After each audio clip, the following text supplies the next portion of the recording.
Hi, I'm Teresa and welcome to my channel. So today is my first time sitting down to film a video since August, so it feels a bit strange.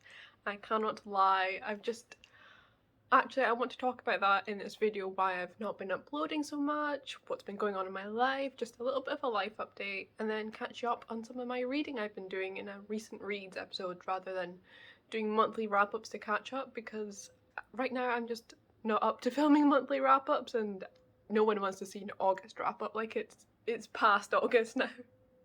So, as you may know already, I moved to France at the beginning of September, and this was a big change for me. I don't think I realised at the time how much of a change, how much this would impact me, but it really did. And that, combined with being quite ill over the summer, just really took it out of me by the time I got to France, and I just did not have the energy to do anything other than just get by. And that meant that being active on my bookish accounts just was not a priority for me. I decided to take a little break to settle in, but then that break just kept going and going because I just did not have the motivation or the desire to film or to take photos for Instagram, post on Instagram, any of that. So that's kind of where I've been. It was meant to be this little break, but I realised that I was just so burned out that I needed to take a much longer break and just let myself come back in my own time, which is what I've been doing.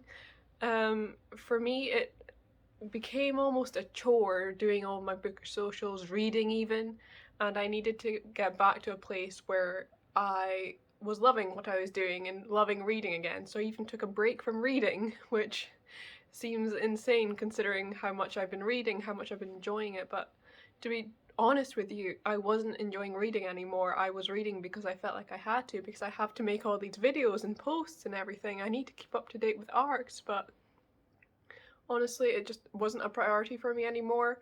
And stepping back and doing that and making it not a priority really helped me and got me back into a better place with it as well. So I've been reading purely for my own enjoyment rather than because I feel like I have to, and it's been so much better.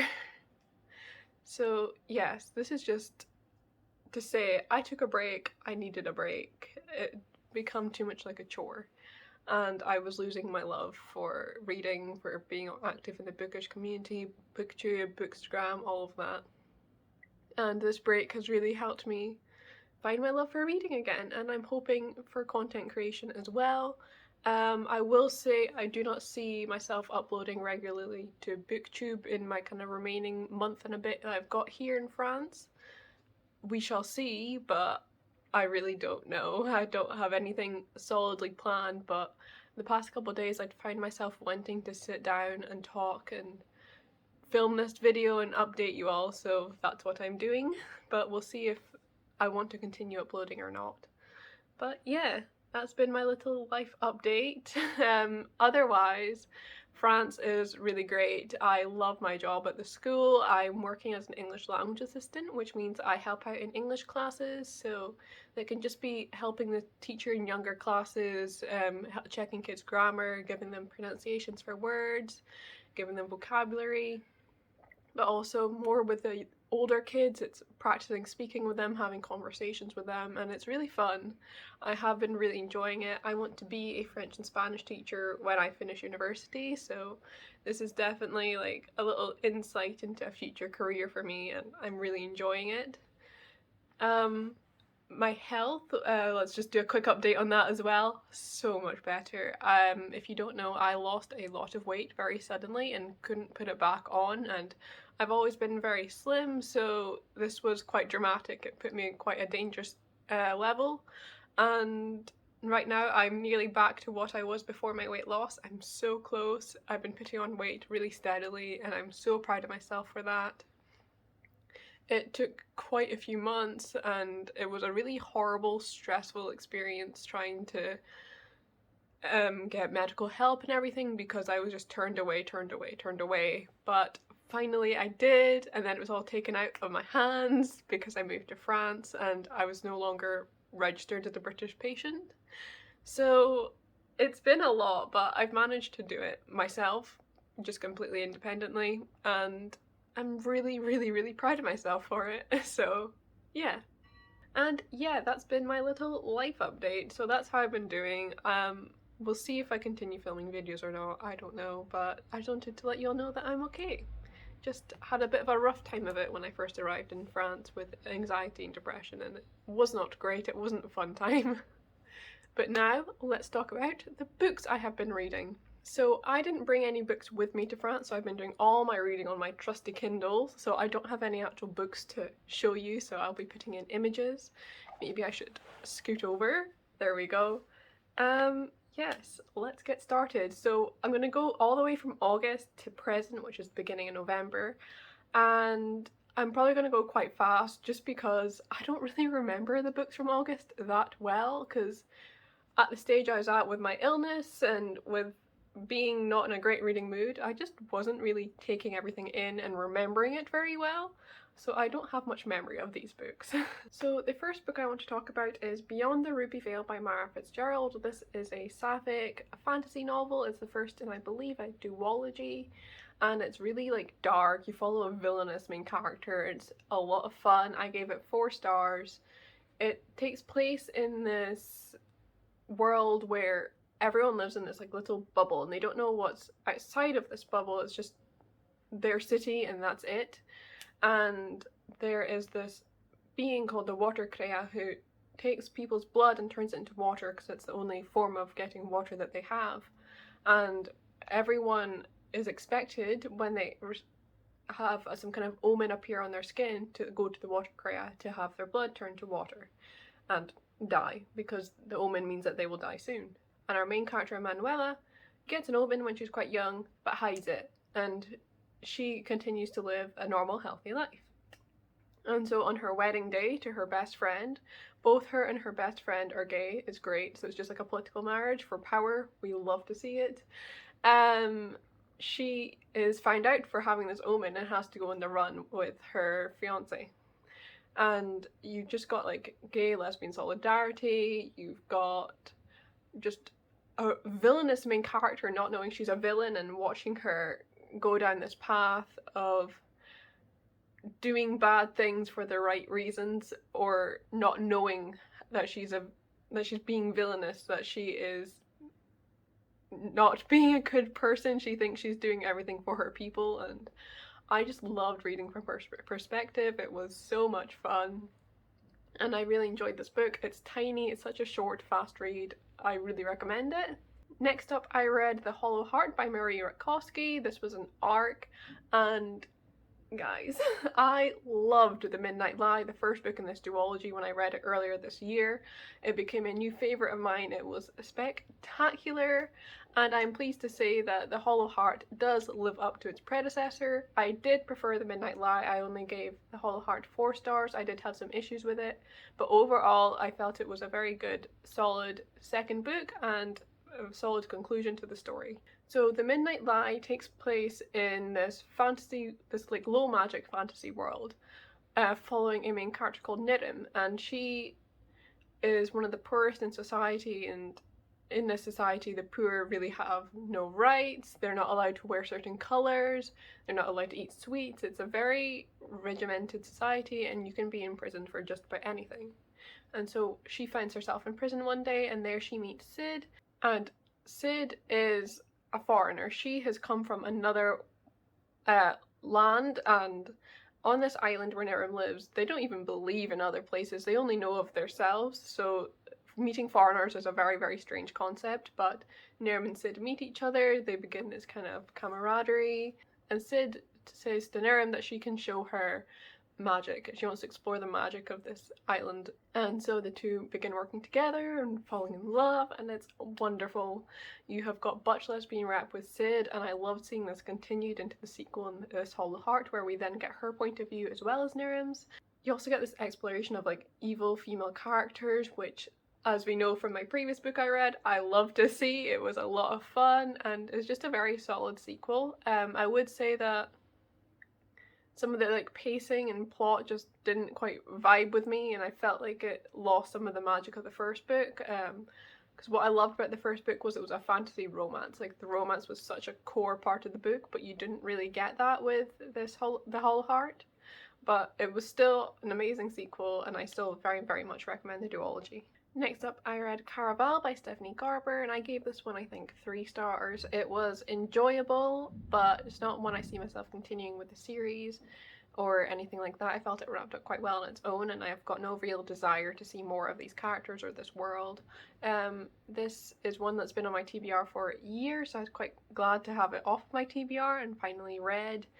This follows a main character who goes to this mysterious caraval, like carnival circus thing, searching for I believe the leader who's invited her personally, and she's always had a kind of thing for him, and gets caught up in this game of like magic and death and everything. And it's a really cool concept, but it just didn't completely hook me, and sadly I just enjoyed it but didn't love it and don't see myself continuing. Then I read Clap When You Land by Elizabeth Acevedo, and I loved this book. This is written in verse, and it follows 2 girls who discover that they are sisters after the death of their shared father. You've got one living in, I believe, the Dominican Republic and another one in the States, I've forgotten where, and you really look at the different lives that they lead and different privileges that they have, based on where they're from, where they live, their skin color, all of that. And it's just this lovely, lovely story of sisterhood and family, and I really, really enjoyed reading it. I really want to read more from Elizabeth Acevedo. I cannot wait. This one is also sapphic. One of your main characters is sapphic. She has a girlfriend, and it's a very small part of the book, but I did still love seeing that part of it. And yes, just a lovely story of sisterhood, and I really, really enjoyed reading it. Next up, I read Obsidio by Jay Kristoff and Amy Kaufman. This is the 3rd book in the Illuminae Files trilogy, and I did enjoy it. I think I gave it 4 stars, which is what I'd given the rest of the series. It was a pretty good conclusion, but I have to say I remember none of it, so maybe it wasn't that good. This is a trilogy that takes place in space in the future, and follows a group of people who lived in a mining colony which was attacked as they try and escape their attackers, and it gets like really cool and dark and much bigger than just escaping some attackers, and it's really, really cool how it's formatted. It's not told in like prose, it's files, it's Illuminae files, and it's like text logs. There is a bit of prose in like someone narrating what's happened over like security cam footage, that kind of thing, just like emails and all of that kind of chat logs and everything, and it just works so well. It's such a gripping series, so I did enjoy reading it. Next up, I read Fresh by Margot Wood. This is a college set YA novel, or maybe new adult. It's a bit of a blurred line there, following a bisexual main character. I gave this book 3 stars. I wasn't overly enamored by it, but it was decent. I really don't remember much about it, but I didn't really vibe with the main character, which is part of the reason why it would have gotten 3 stars, just because I really do need to love the main characters to appreciate the novel fully. But it just follows this girl in her freshman year of college, just settling into life without parents, life on her own, making friends, making enemies, getting into relationships, and it is a really solid like story idea. I just didn't completely vibe with it myself. Next up, I read Juliet Takes a Breath by Gabby Rivera, and I also adored this one. I think I gave it 4 stars.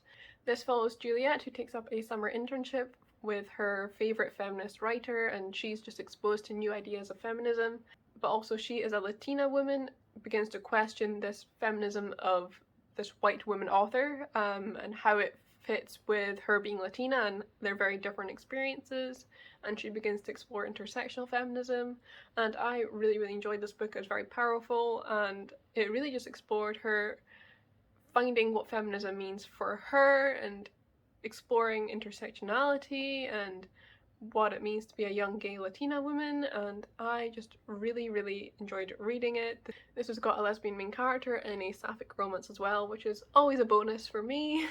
And my final August book was The Queen of the Tearling by Erica Johansson.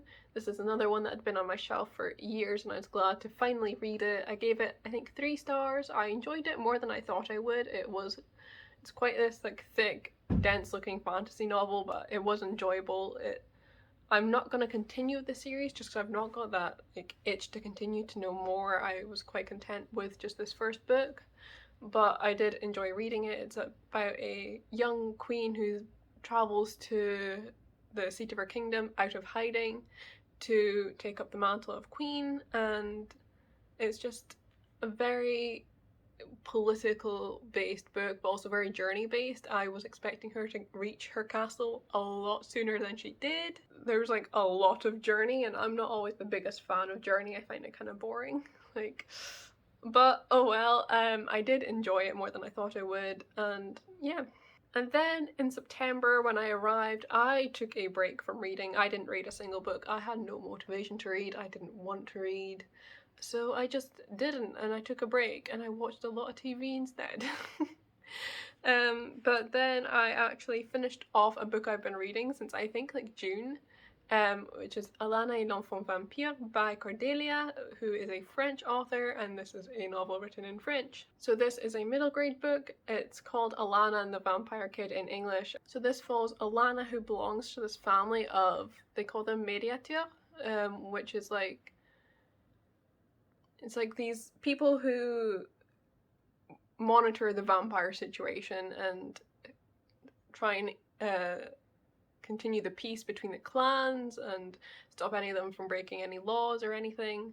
And she suspects that there is a boy in her class who's a vampire, and so she teams up with her best friend to kind of prove this, that this kid is a vampire, to her family and just to herself, because her family quite often doubts her abilities. She has struggled with chronic pain and they don't really understand it. And also her best friend turns out to be non-binary. They come out and it's just so cool, and you saw neopronouns in a French book, which is very, very different. You don't get that in French books a lot. French publishing is quite a while behind UK publishing in terms of inclusivity, especially with trans characters. You hear a lot about books that we know and love featuring trans characters having them misgendered and mistranslated. So seeing a character using like the equivalent to they them pronouns in French was really, really cool. Next up, I read Get a Life, Chloe Brown by Talia Hibbert. I actually read this entire trilogy, but I'll talk about each book individually.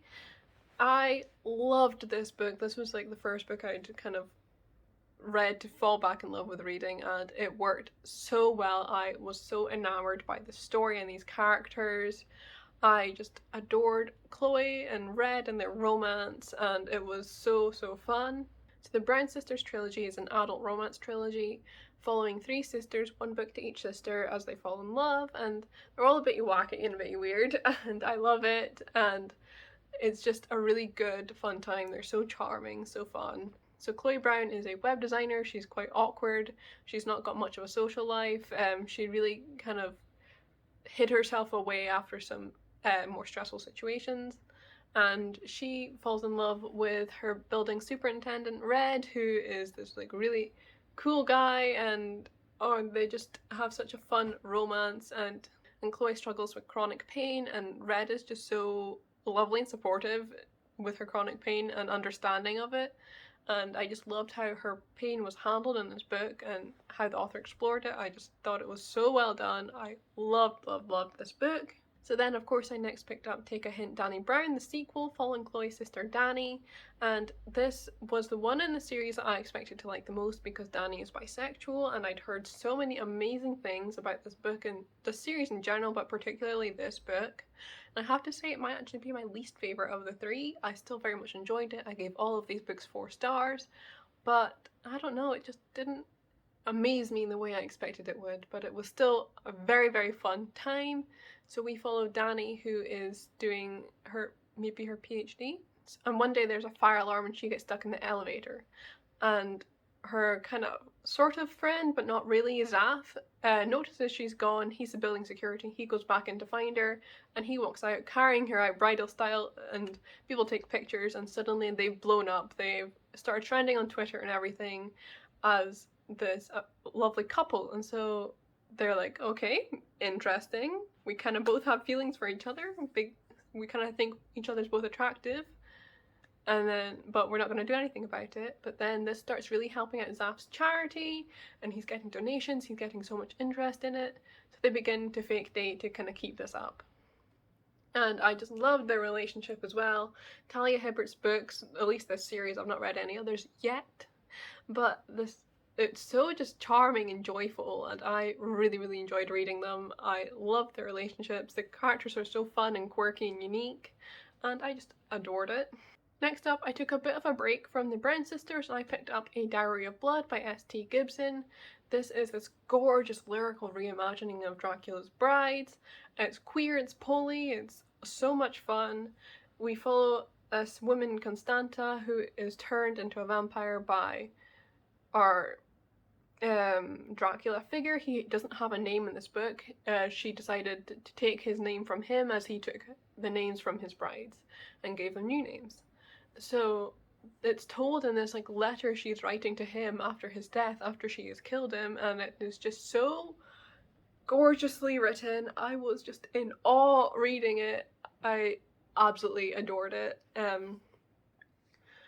And just the relationship between the Dracula's wives and husband actually as well. You've got two women and a man that marry Dracula and are turned into vampires alongside him, and you just follow their relationship over these centuries. And it's also just this exploration of an abusive relationship, because this Dracula fellow, he's not very nice to his brides. And I just adored reading this. It's very short, gorgeous lyrical writing. I definitely recommend you pick it up. Next up, I read Of Trust and Heart by Charlotte Ann Hamilton. Now, I have been anticipating this one so highly since it was announced, because this follows a Scottish heiress who gets involved in the speakeasy culture and falls in love with one of the singers there. And it's written by a Scottish author, it's got a Scottish lesbian main character, and I was like, that is me! But unfortunately, this one just didn't live up to my own expectations. I enjoyed it well enough, but it was just that. I didn't have any deeper connection to it. I gave it 3 stars because I did have some problems with it, namely that the relationship and the characters just were not developed enough for me, and I found it very difficult to connect with them because there just wasn't much to connect to. They just were so surface level, both the characters themselves and their actual relationship. It was very like, I think she's pretty, now we're in love, and I was like, okay, I think we missed a step here. But yes, this was a fine romance book. If it's something you want to pick up, I would still recommend it for that, but it's definitely not something wow, amazing, mind-blowing, which is kind of what I hoped it would be, and I really hoped it would be something personal for me, because I don't know of many other books with Scottish lesbian main characters, and yeah. But it was not to be, and that is okay. Then I finished off the Brown Sisters trilogy and read Actor A.J. Brown. This might be my favourite of the 3. It's between this and Chloe. I love them both so much. This one follows Eve Brown, who's the youngest sister. She is definitely the weirdest of the bunch. And she can be quite childish, and so when she gets a lecture from her parents and runs away from home almost, and sets out to find a new job, because she keeps going through jobs and never sticking with anything and quitting when it gets hard, she decides she's going to find a job and prove her parents wrong. And so she comes across a B&B who's looking for a chef, and she just flizzes on into the interviews, no CV in sight, and she does not hit it off with the owner of the B&B, Jacob. And he is this like very like serious man. He's like in complete contrast to her, and it does not go well. She goes back out to her car, and then he comes out looking for her, and she runs him over. So she kind of gets guilt tripped into monitoring the B&B while he's in hospital, and then they end up working together and falling in love, and I loved reading this. They're both so fun and quirky, and this book has autistic rep. Jacob is autistic, and actually Eve finds out kind of through him that she herself may also be autistic, and I loved this explanation as well, and it's just such a fun time, and I loved getting to see all the characters from the previous books in this one as well. I just loved my time reading it. It was so fun. And the final book I finished just a couple days ago, so we're now back up.